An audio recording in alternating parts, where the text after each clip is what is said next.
I'm Ann Carmichael, and I'm a student financial aid consultant with Leela. And I hope that by the end of this presentation, you have a better understanding of the student financial aid process. As I'm sure your counselor has told you, the Louisiana Department of Education asks that the class of 2021 submit the free application for federal student aid as a requirement for graduation. And this simply ensures that your money is ready and waiting for you when you begin college in the fall. Because college can be expensive, it's time to start preparing for those costs. And they include equipment, books, and supplies like your textbooks, notebooks, a computer if you need one, your personal expenses like your phone bill, money for laundry, fuel for your car, and food purchases outside of your meal plan, room and board, which can include your dorm or apartment, and tuition and fees such as parking, library, technology, and athletic fees, and your campus transportation. So when you're looking for the cost of attendance on your college's websites, make sure you're taking into consideration all of these additional expenses as well. But the good news is that financial aid is available from the federal government, our state government, your college or career school, and then nonprofit and private organizations such as Leela. Every year, the federal government provides more than $120 billion in student financial aid, and we just want to make sure that you are applying for and receiving your portion of that aid. The types of student aid include the federal Pell Grant, the federal Supplemental Education Opportunity Grant, the Teacher Educational Assistance for College and Higher Education Grant, the Iraq and Afghanistan Service Grant, federal work study, and direct subsidized, unsubsidized, and plus loans. Federal student aid grants are a form of financial aid that does not have to be repaid. And that family of grants includes the Pell. It's for undergraduates with financial need. FSEOGs are for undergraduates with exceptional financial need. Service grants for students of military parents who died defending the country following 9/11, and teach grants for students pursuing a teaching career. The Federal Work Study Program provides part-time jobs to help you pay for your education expenses. So when you tell the financial aid office that you're interested in federal work study, you'll be considered for this program. The money you earn will be paid directly to you and can be used to pay your miscellaneous college expenses. A federal work study job also looks great on your professional resume. Now, direct subsidized loans are a form of loan that's based on financial need, and no interest is charged until you graduate or cease to attend. On the other hand, almost everyone is eligible for the direct unsubsidized loans.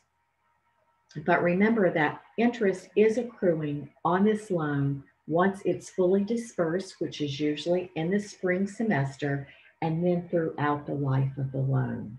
So you can see that there's a big difference between the direct subsidized and unsubsidized loans. You always want to accept the subsidized loan portion first. And you can remember this by saying the U in unsubsidized means that you always pay the interest on that loan.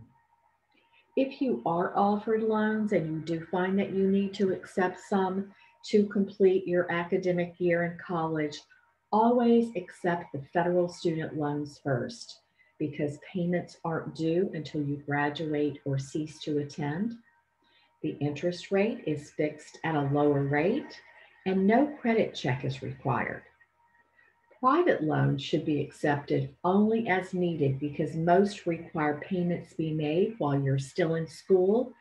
The interest rate might be variable and often much higher, and they almost always require a cosigner. So make sure you're doing your research when it comes to accepting loans.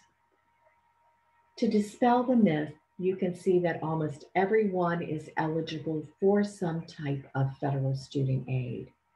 And all federal student aid and most institutional and private aid is contingent upon completion of the free application for federal student aid, or the FAFSA, which launched on October 1st and does so every year. So remember, you do have to complete a FAFSA every year that you're going to be in college. Student financial aid is awarded on a first come, first served basis, so submit your FAFSA as soon as possible.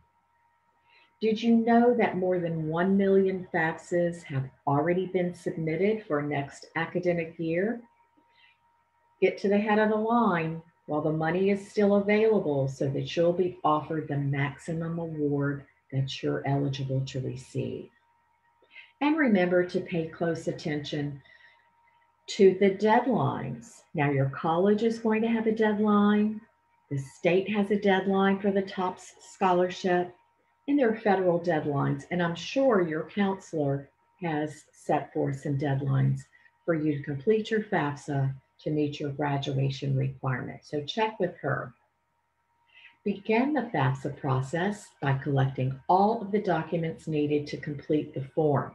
And these are going to include the student and parents' Social Security cards, the student and parents' 2019 federal income tax returns, if you filed, the W-2s, because there could be information on this form that's not printed on your tax return, and then your bank statements and records of investments, because you must report the balances of these accounts as of the date you submit the FAFSA.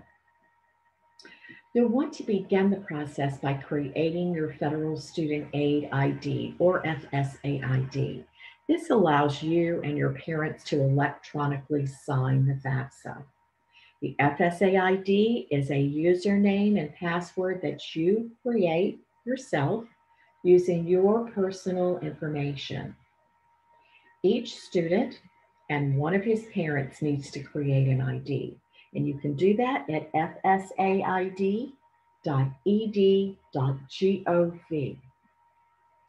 Now, make sure you're using your personal email address. Don't use a school email address, because that's going to be disabled when you graduate, and then Federal Student Aid will not have any way to contact you about your financial aid. And always use your own personal mobile phone number. Don't share any information. Don't use a parent's mobile phone as your alternate number, or parents don't do the same. If you don't have an alternate phone number, just leave that field blank.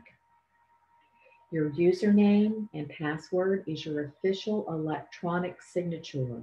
So record your FSA ID once you create it and keep it in a safe place. You're going to use it every year that you complete a FAFSA, which is every year that you're in college.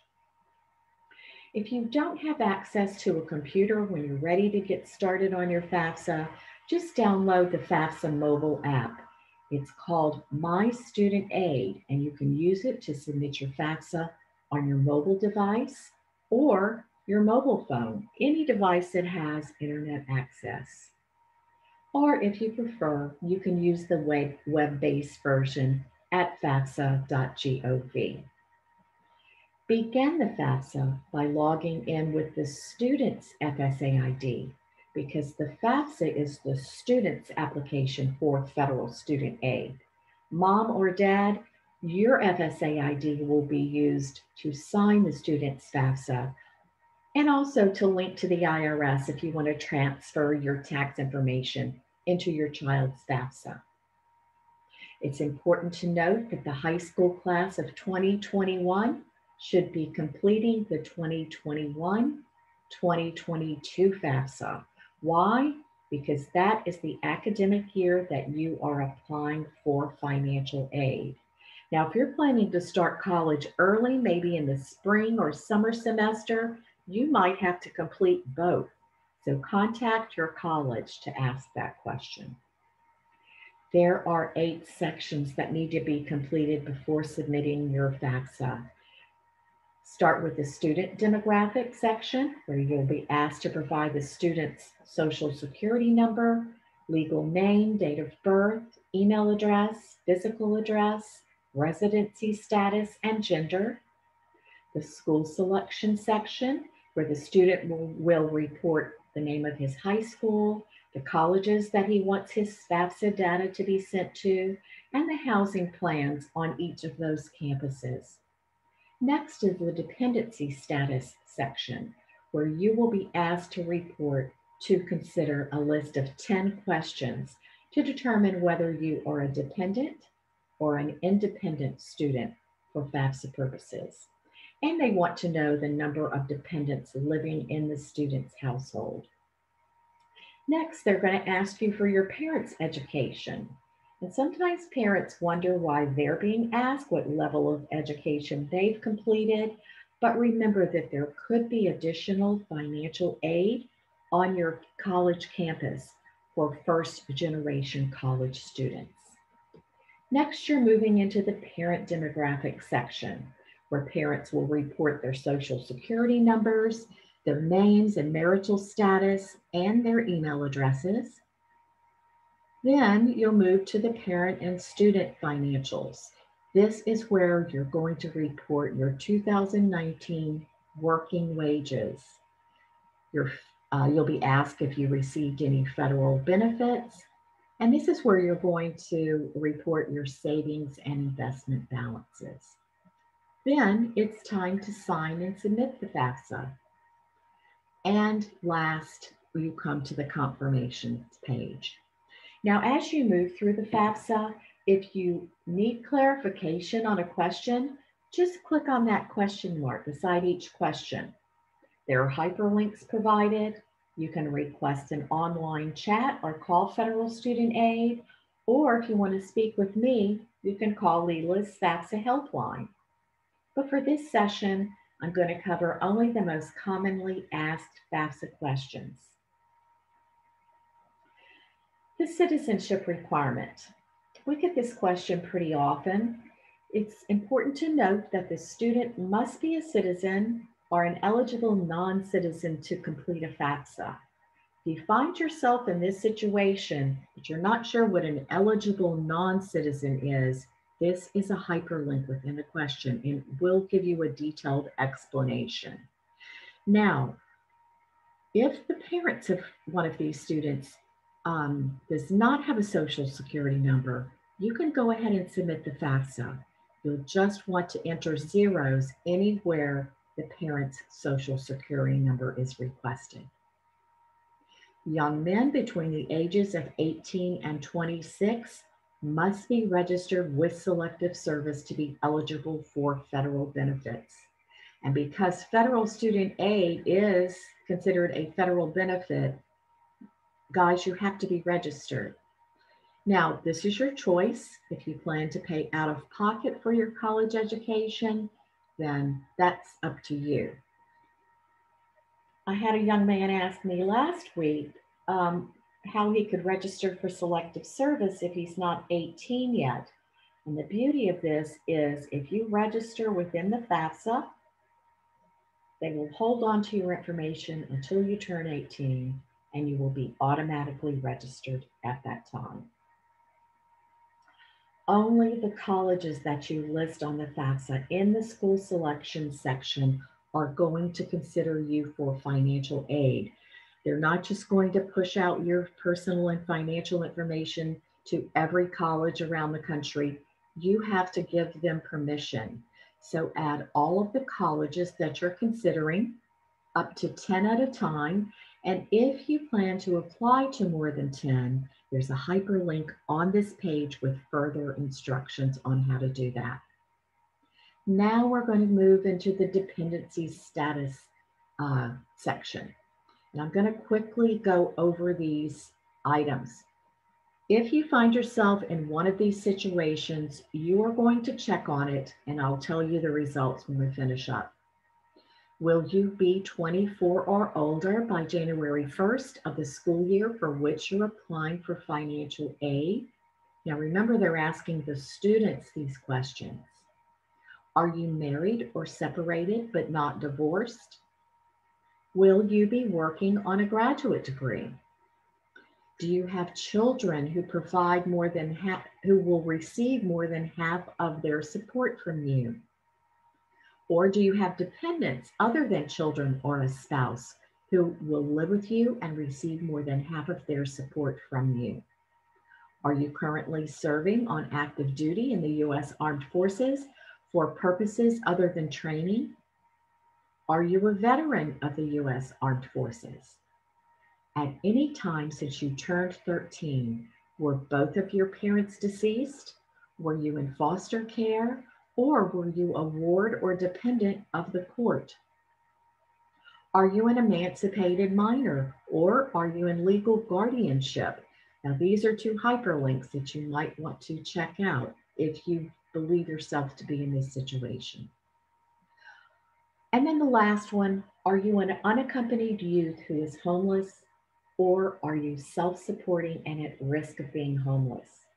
Now, if you can answer yes to just one of these questions and you can provide a legal document supporting your claim, then you're considered an independent student for FAFSA purposes, and you are not required to provide parental information. However, if you cannot answer one of these questions, you are considered dependent and must provide information about your parents. Now, some of you might file your own taxes and perhaps you even live alone. But if you can't answer one of the prior 10 questions, you are still considered a dependent student. One of the top questions we're asked is whose information do I use in the parent section of my FAFSA? And if you live with both of your biological parents, then that's easy. You just list both of those parents.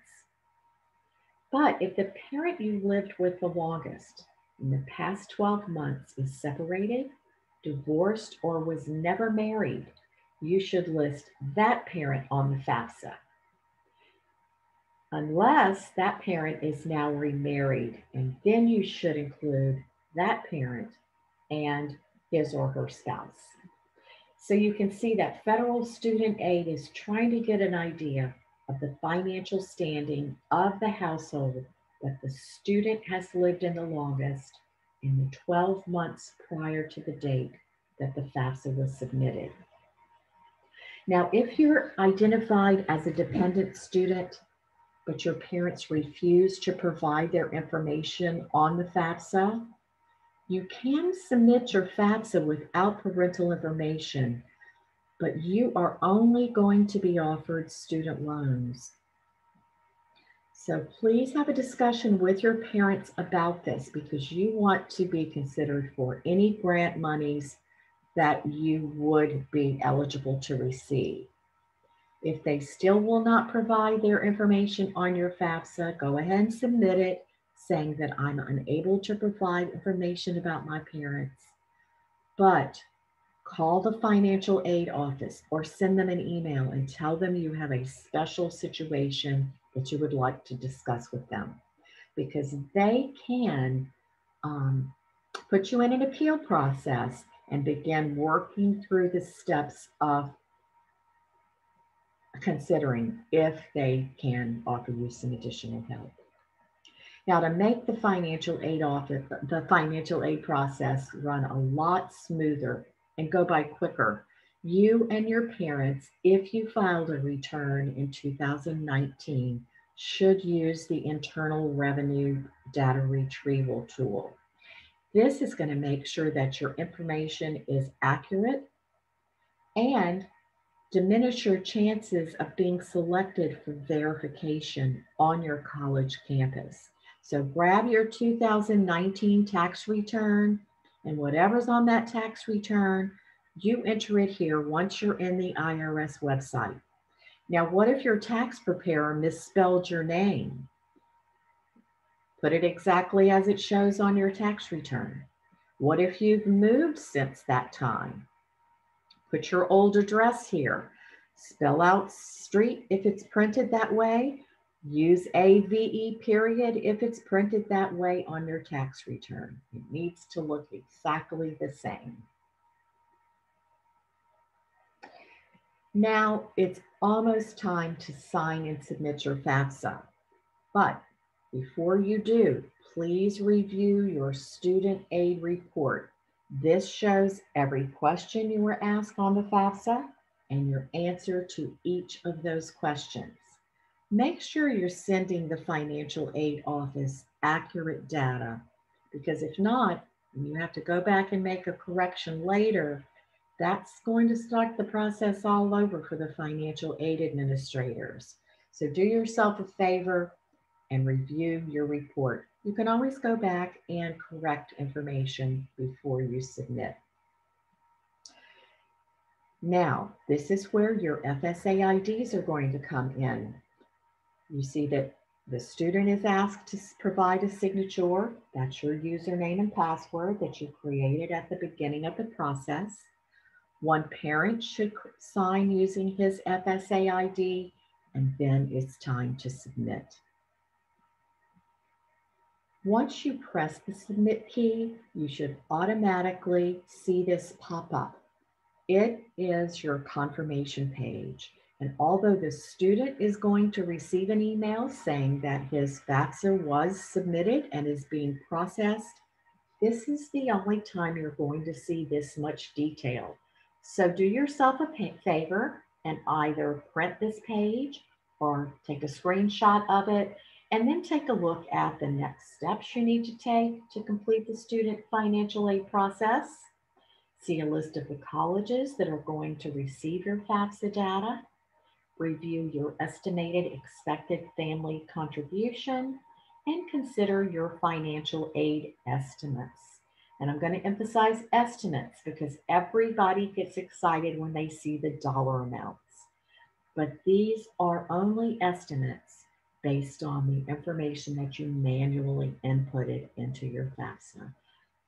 You're going to hear from each of your colleges on how much they are able to offer you in federal student aid.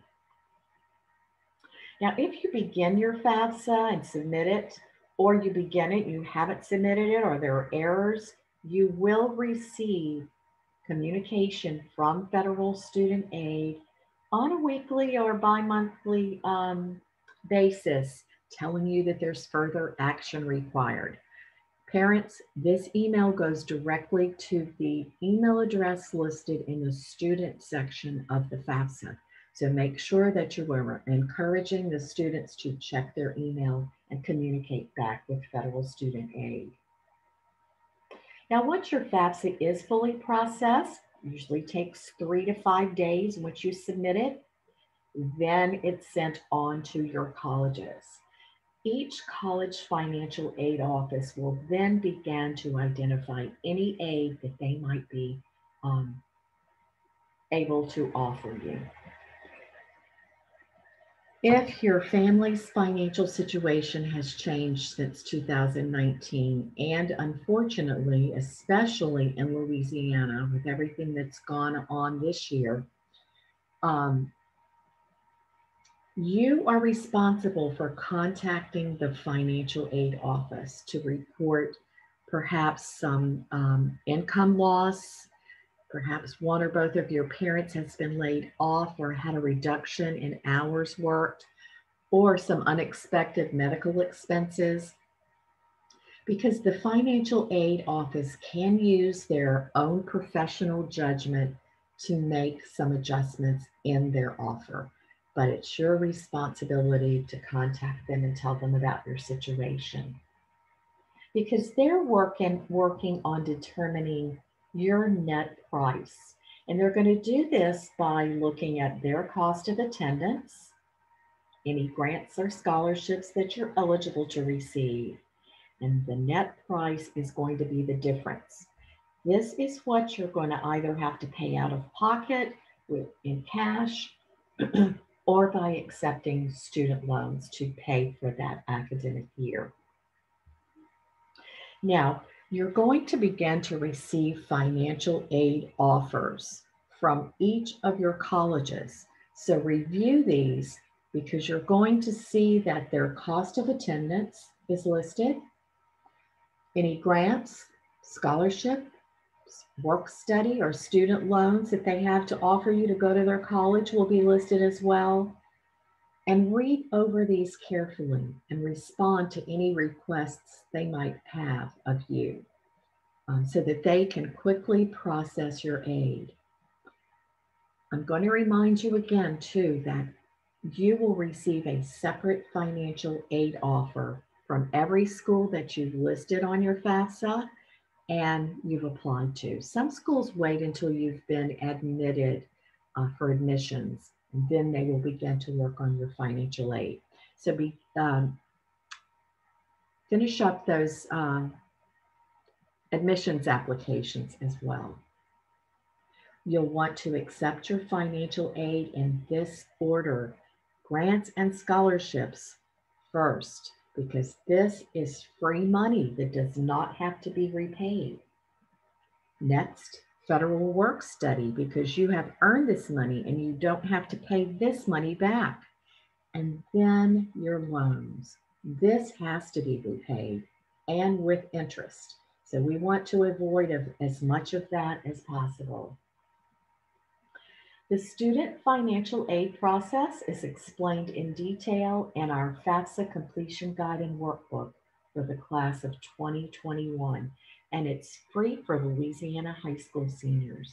So if you haven't already received a copy of this, if you will send me an email, I'll be happy to send it on to you, and I'm going to give you my email address and our FAFSA helpline number at the end of the presentation. And I'll also include our senior checklist for college planning to help you stay on track this year. Now, let's talk about scholarships for just a minute. These are gift aid that does not have to be repaid, and there are thousands of scholarships. Some are offered by your colleges, your parents' employers, nonprofit and community organizations, religious groups. Some are merit-based, awarded on your academic achievement or some sort of special talent or interest that you might have. Others are based on financial need. They could cover the entire cost of your tuition, or they could be a one-time award of a few $100s. But either way, this is money that you don't have to be repaid. This helps reduce your student loan balance because it is reducing the cost of your education.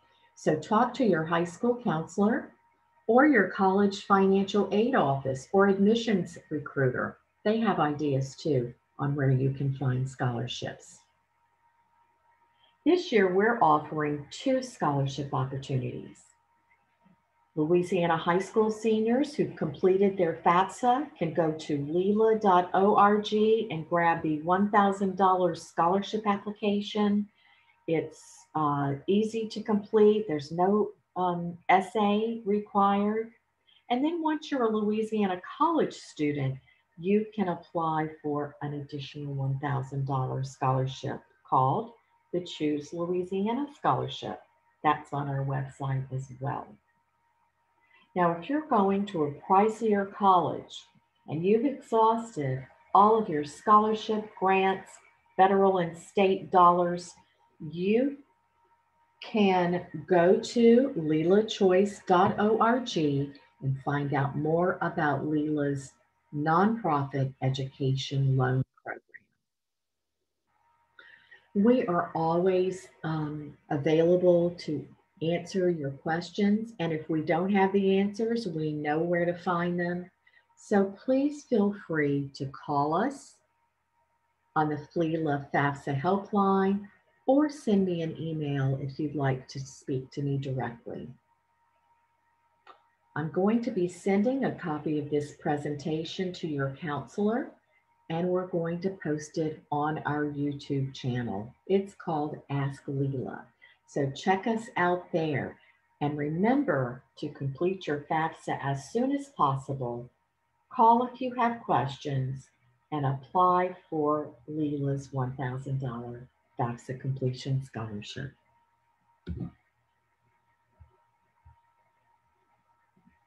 Have a great senior year.